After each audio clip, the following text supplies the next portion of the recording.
Hi friends, मुठ्ठल Joshi या व्हिडिओमध्ये आपण मुंबई उच्च न्यायालयामध्ये लिपिक पदाची दुसरी शॉर्टलिस्ट काल प्रसिद्ध झालेली आहे। आता ही जी दुसरी शॉर्टलिस्ट आहे ती कशाच्या आधारे लावली आणि पहिली जी शॉर्टलिस्ट होती त्या पहिल्या शॉर्टलिस्टमधील 10,000 उमेदवारांची नावं दुसऱ्या शॉर्टलिस्टमध्ये वगळली आहेत। म्हणजे आता या 10,000 उमेदवारांना परीक्षा देता येणार नाही। या 10,000 उमेदवारांमध्ये तुमचं तर नाव नाही ना, आणि कशामुळे त्या 10,000 उमेदवारांना परीक्षा देता येणार नाही, त्या 10,000 उमेदवारांना पहिल्या शॉर्टलिस्टमधून वगळून म्हणजे त्यांची नावं का बरं वगळण्यात आलेली आहेत ती सर्व माहिती आपण या व्हिडिओमध्ये पाहणार आहोत। व्हिडिओ शेवटपर्यंत पहा। या व्हिडिओला सर्वांनी लाईक करा, शेअर करा आणि विठ्ठल जोशी जे आपले यूट्यूब चॅनल आहे ते सबस्क्राईब करा। जर तुम्हाला मुंबई उच्च न्यायालयातील लिपिक पदासाठी न्यायालय भरतीचं ई-बुक घ्यायचं असेल तर प्ले स्टोअरवरून विठ्ठल जोशी ॲप डाउनलोड करा, न्यायालय भरती ई-बुक विकत घ्या। या ई-बुकमध्ये एक फोल्डर आहे हायकोर्ट क्लर्क पेपर, त्या फोल्डरमध्ये इंग्लिश भाषेतील प्रश्नपत्रिका मी दिलेल्या आहेत आणि भरपूर त्याच्यामध्ये तुम्हाला प्रश्नपत्रिका मिळणार आहेत सर्व विषयांच्या। तर निश्चितच तुम्हाला फायदा होईल आणि बाकी मग इतर न्यायालय भरतीचे इतर ज्या परीक्षा आहेत त्या सर्वच परीक्षांना याचा फायदा होणार आहे। तर या ठिकाणी पहा, लिस्ट ऑफ 27,091 म्हणजे 27,091 candidates who have paid examination fees and eligible to appear for screening test for the post of clerk on the establishment of the high court of judiciary at Bombay, principal seat at Bombay.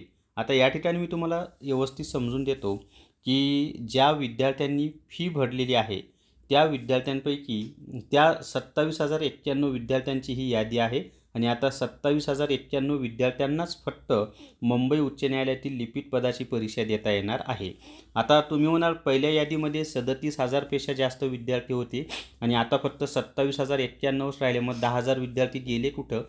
तर ते जे 37,000 पेक्षा जास्त विद्यार्थी होते ना पहिल्या शॉर्टलिस्टमध्ये, त्यांना म्हणजे सर्वांना फी भरायची होती आणि जे फी भरतील त्यांनाच फक्त परीक्षा देता येणार होती।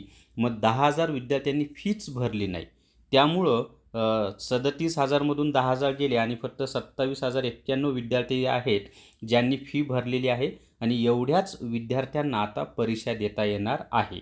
त्याच्या खाली पहा, म्हणजे का त्यांची नावं कमी झालीत लक्षात आले ना। आणि या यादीमध्ये ज्यांची नावं आहेत ना आता त्यांनाच फक्त परीक्षा देता येणार आहे, ज्यांनी फी भरली नाही ते आता काही करू शकणार नाहीत। त्याच्या खाली पहा, नोट द एनलिस्टेड कॅन्डिडेट म्हणजे यादीमध्ये असलेले विद्यार्थी are hereby inform that म्हणजे यादीमध्ये असलेल्या विद्यार्थ्यांना माहिती देण्यात येत आहे की the date, time and venue for appearing screening test for the post of clerk and information regarding hall ticket admit card will be convey in due course on the official website of the high court Bombay. म्हणजे या यादीमध्ये असलेल्या विद्यार्थ्यांना माहिती देण्यात येत आहे की परीक्षेचं ठिकाण, वेळ आणि तारीख तसंच हॉल तिकीट कधी येणार त्याची माहिती मुंबई उच्च न्यायालयाचं जे वेबसाईट आहे त्यावर दिली जाईल असं त्यांनी सांगितलेलं आहे। पण ती लवकरच परीक्षा होईल, माझा अंदाज आहे 1 महिन्याच्या आत परीक्षा होईल, त्यामुळं जोमात अभ्यास करा। स्पर्धा फार कमी आहे, फक्त 27,091 जणांनाच परीक्षा देता येणार आहे, स्पर्धा खूप कमी आहे। त्यामुळं ज्यांनी कोणाचे नावं आलेले आहेत त्यांनी व्यवस्थित अभ्यास करा आणि याच्यामध्ये सिलेक्शन मिळवा। तर या व्हिडिओमध्ये आणि ही जी यादी आहे ती विठ्ठल जोशी हे जे टेलिग्राम चॅनल आहे त्यावर मी याची PDF दिलेली आहे, त्यामुळे Vitthal Joshi Telegram channel join करा, तिथे असे बरेचसे अपडेट येत असतात। तर या व्हिडिओमध्ये एवढीच माहिती। या व्हिडिओला सर्वांनी लाईक करा, शेअर करा आणि विठ्ठल जोशी जे आपले यूट्यूब चॅनल आहे ते सबस्क्राईब करा। Thank you very much.